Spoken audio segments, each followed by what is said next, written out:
Well, here I find myself in Lead, South Dakota. Now I'm going to say lead, and some of you guys may laugh at me and say, no, it's lead. Well, I'm coming by this because there's a Leadville, Colorado. And so I'm just going with that this is Lead, South Dakota. Look at these big wheels, gears. Check them out. Forget all that nonsense. I've been corrected. It's called lead. Like lead 'em astray, lead 'em to the slaughter. Lead. Well, it was named after 2 leads of gold that were found. Not exactly sure what this place is, but I think I'll go inside and find out. This is a huge pit. And where we're standing, we can't even see the bottom of it. What fascinates me is the different strata of rock that was pushed up from the crust of the earth. It looks like about a 45-degree angle. This is where they mine gold. Gold. Precious gold. I've moved over a little bit, so I'm in the shade. See if this affects the quality of the video. Also, I think that other video was on 2x, and this is just on single 1x. This is the entire, it's like a 3D model of the entire Homestake mine, and this is the 6,800, or I think it's the 6,800 North Drift, and it just extends out really far. I find that quite hilarious. And then there's like a couple others around the corner here. The copper shafts, the copper vertical shafts, are shafts that miners and scientists use to get down into the mine. As well as ventilation areas, you can look up into the mirror and actually see Ross and Gates shaft. Those are the only 2 ways to get down into the lab today. The tunnels go all the way down 8,000 feet deep below the surface. 8,000 feet. 8,000 feet, but we don't go down there anymore. It's extremely inhospitable to humans. It's 135 degrees, and even with like state-of-the-art ventilation systems, they can only cool it down to about 105 degrees with 100% humidity. My dad actually worked in similar conditions down in Nevada, and he'd be drinking one of those big 5-gallon water buckets each day and still be severely dehydrated. Amazing. So, yeah. So we don't go down there anymore. As such, the tunnels have been allowed to flood up to 4,850 feet level. That's this copper level right here. That's where the lab is currently located. And they're doing a ton of experiments down there involving like geology and biology, mainly particle physics, studying neutrinos and WIMPs. They're subatomic particles that we think make up dark matter. Dark matter makes up over 95% of our universe, and like, they could play a big role in how matter was formed or how the universe came to be. It's really cool. Thank you. Yeah, of course. I asked a simple question. You gave me an awesome answer. What's this all about? I just love explaining this because, when I first came here, I just didn't understand it that well. I knew it was a 3D model of the Homestake mine, but I didn't understand it like I do now. And I think it's so cool, just all the little details and like the conditions that I have to work in every single day. It's just incredible. Oh, thank you. Of course. This is the opening cut right here, and to put that in perspective, there's the vent shafts.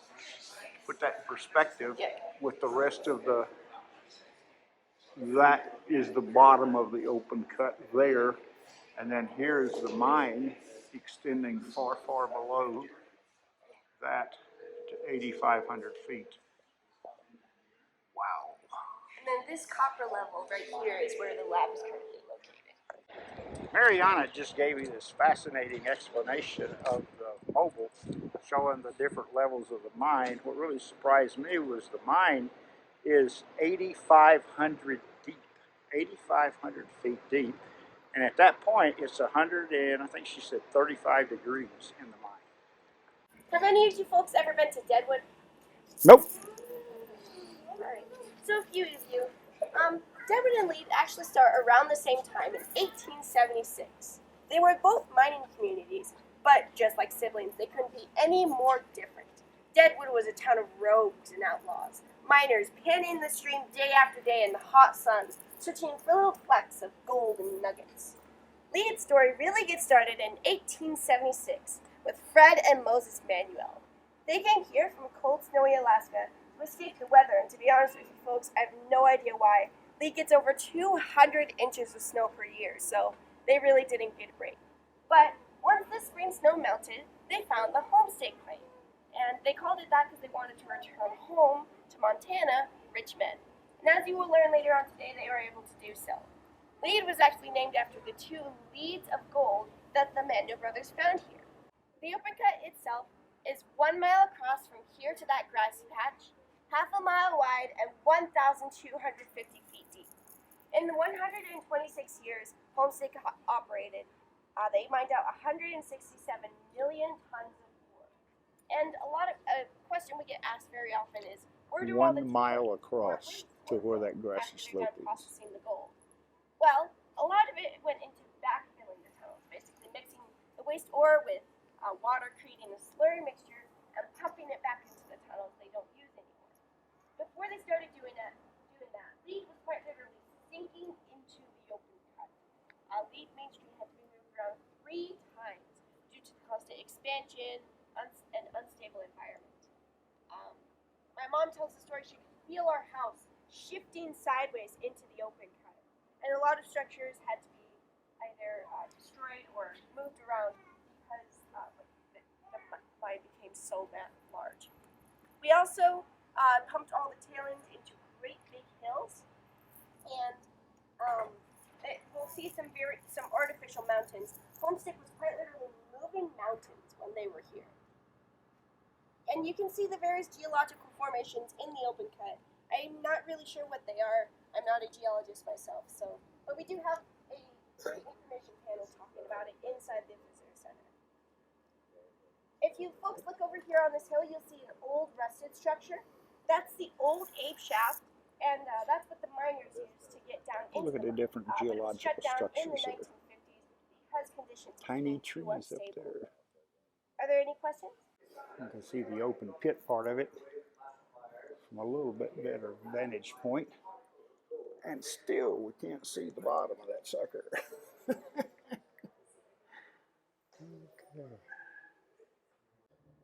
Tell you, if I didn't have this fence here, I'd walk up within 5 feet 6 inches, 5 feet 9 inches of the edge. Take a gander and look. I want to see the bottom. Lift this camera as high as I can. See if we can see the bottom. No, can't see the bottom. Fascinating. Absolutely fascinating.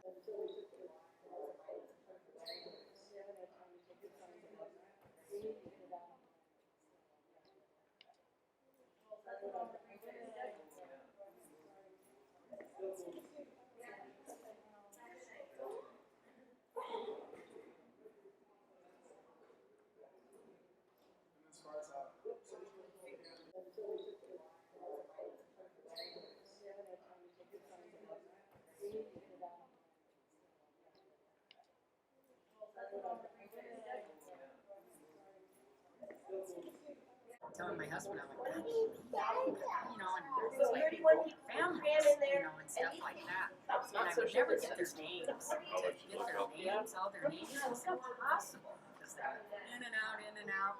And, you know, then I got to know them, and then you get through them so you know their names. But it was so fun seeing.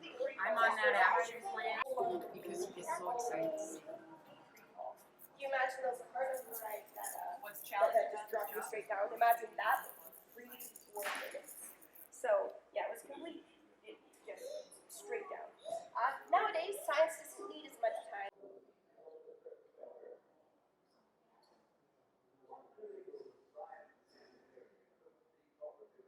There's that model of mind again.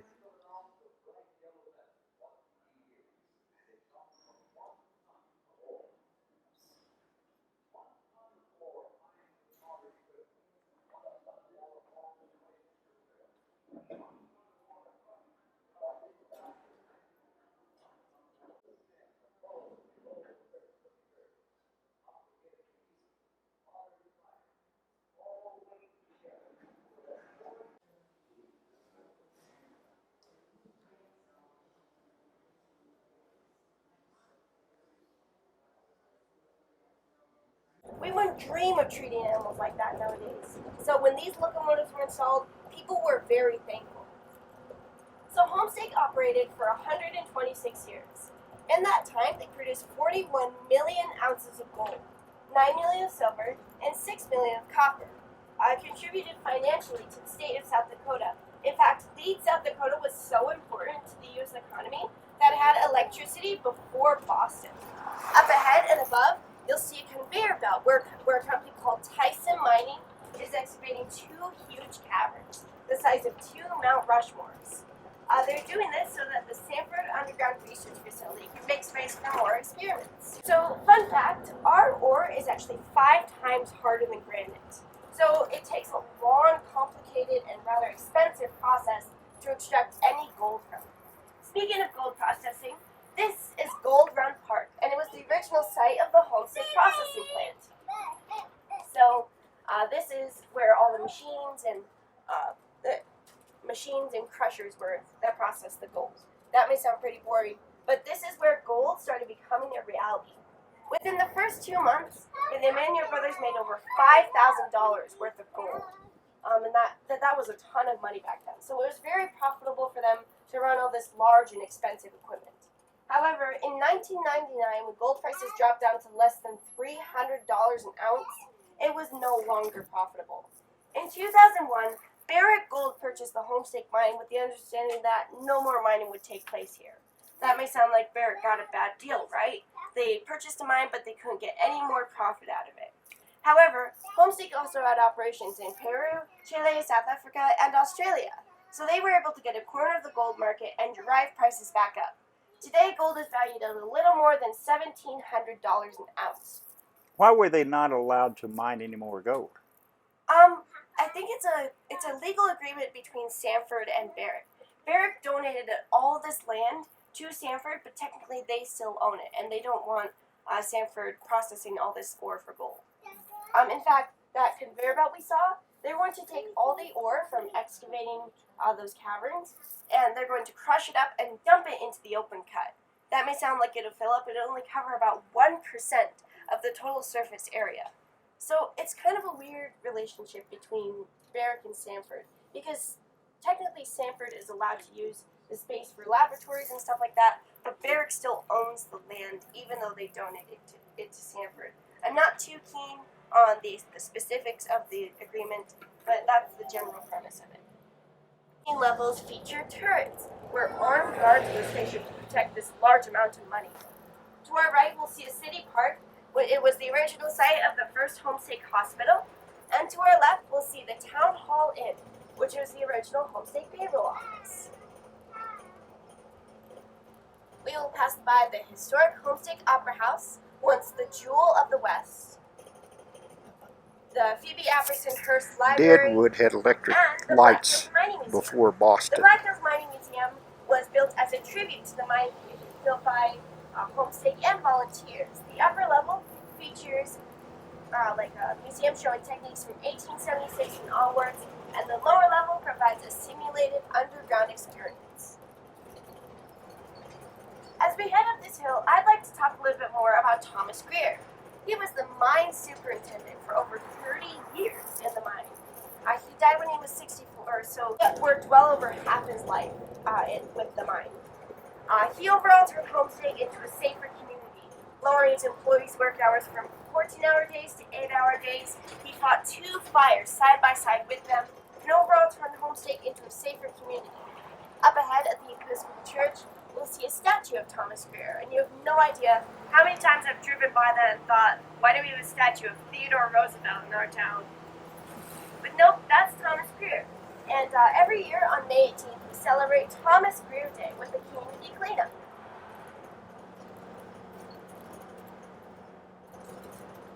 So, fun fact, our town was once large enough to have our own National Guard.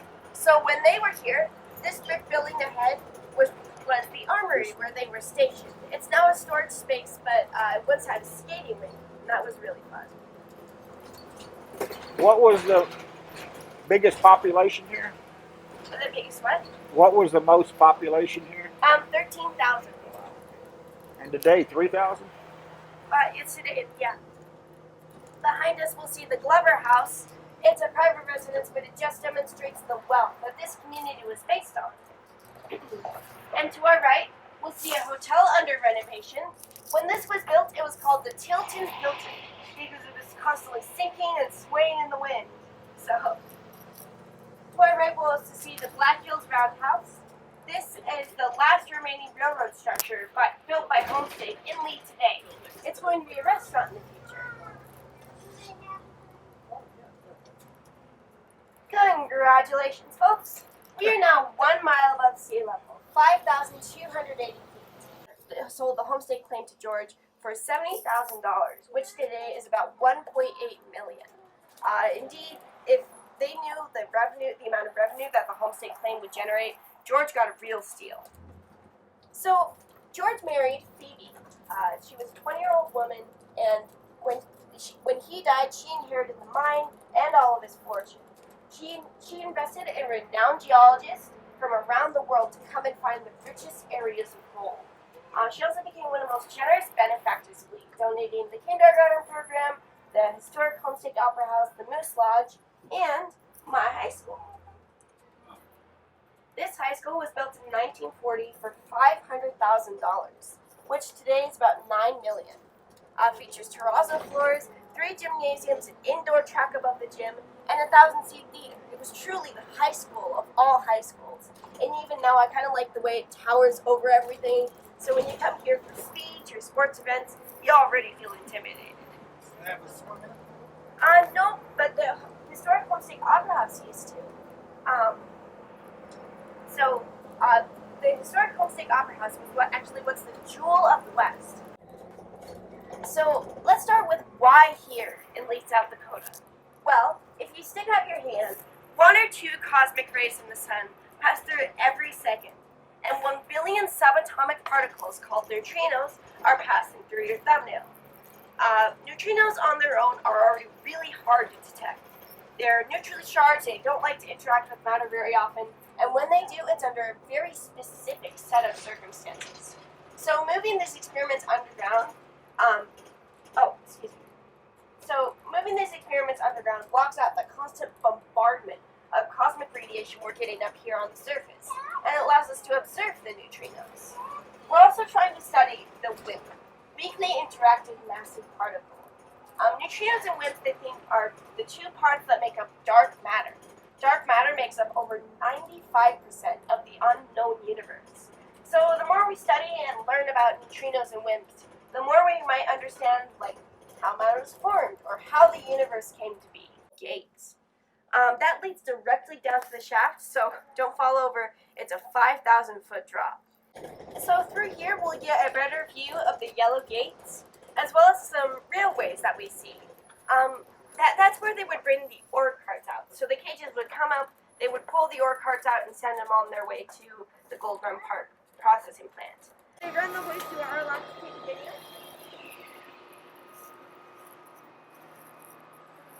Wow, look at the size of those motors. That is amazing. Look at that brake. Well, I guess you're going down 8,000 feet or whatever. You need a lot of cable and a lot of battery. A lot of brake, I mean. So welcome to the hoist room. And again, but I will do my best. So I do know that these hoists were constructed in 1934. I think that's when the entire complex was constructed. In 1934 by a company called Ford. That's where the cable goes down. So these hoists have been replaced since they were built. You know, they kept general maintenance on them, but I think that's kind of amazing how they haven't been replaced. They run on DC electric current, and all that noise you hear behind them is DC electric. I'm supposing that's the gauge that tells them what level the car is at. So this was run on little DC electric motors. Yeah. I think it's 1,250 horsepower. If you look up on the atmosphere, you can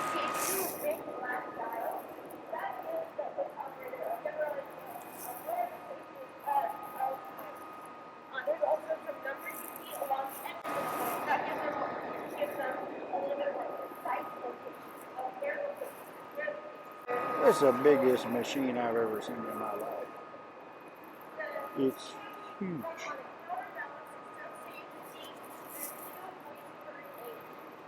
One has cable going up the bottom, one has cable going up the top. That basically means that when one cage is up here, the other's down here, and then they work on that counterbalance. So, here we go. So each place has about 5,000 foot of cable on each one, and they are greased. I think it's once a month, just to oil and slick everything like that. Fascinating. Absolutely fascinating.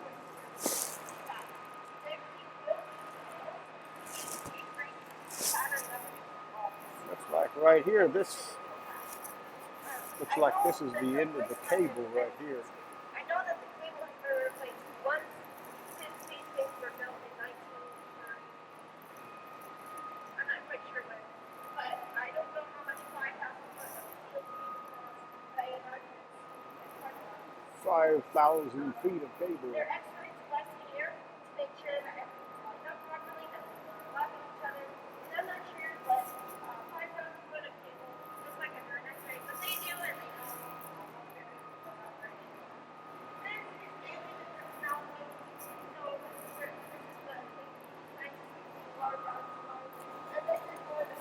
Odd looking fan blades there.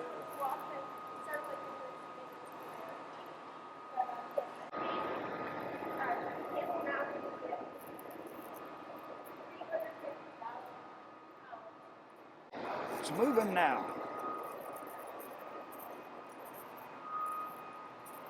I can get a size of it when you look. Now you can get a size of it when you look at the people. It's huge, huge, huge, huge, huge. Look at the brake locking in. Alright, good. So if no one has any other questions, you want to send to the side. Man, that is heavy. That's, I can't, that little bitty rock is hard to pick up. This would be the engine brake because this piston would push this shaft down, turning this shaft and squeezing the brake on the engine right there, the motor. Now, out here to the left and around, that would be the brake for the shaft of the drum. Again, all this is very, very, very big stuff.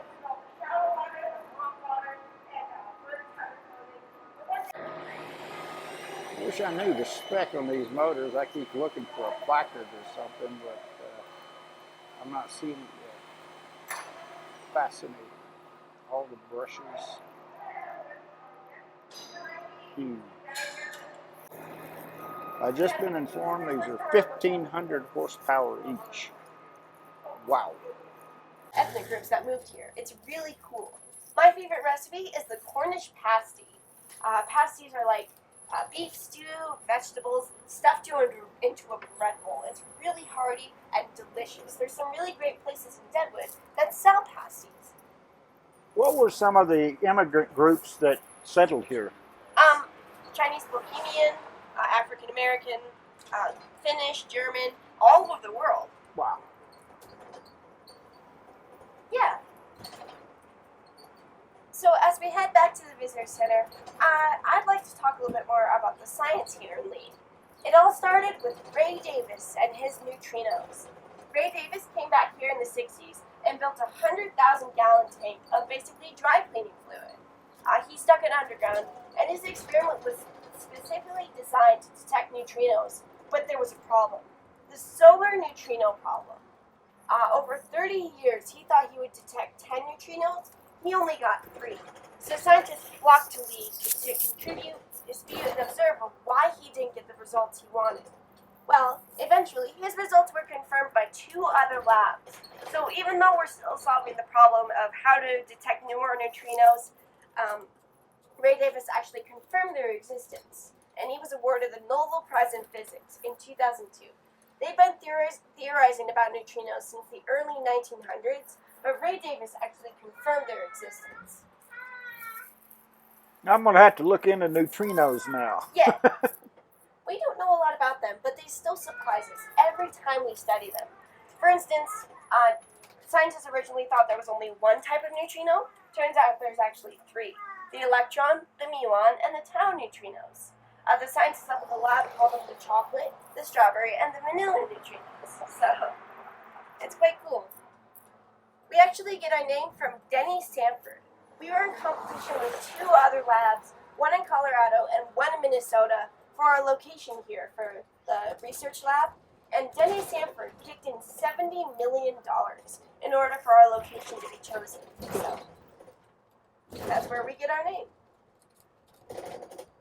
This big ring up ahead, this big teleportation looking device thing, that's actually a cross section of the holding tank Ray Davis built. So if you think of a slice of bread, basically like that, it's a slice out of the holding tank they built. They're building a new detector 100 times more powerful than this one. That's what those big caverns are for, is for the new detectors called the LZ. In fact, we're doing tons of experiments to show, we're doing tons of experiments to try and study what neutrinos are and what their role is in the universe. In particular, the DUNE experiment, Deep Underground Neutrino Experiment, or DUNE. So Fermilab in Chicago has what's called a proton accelerator.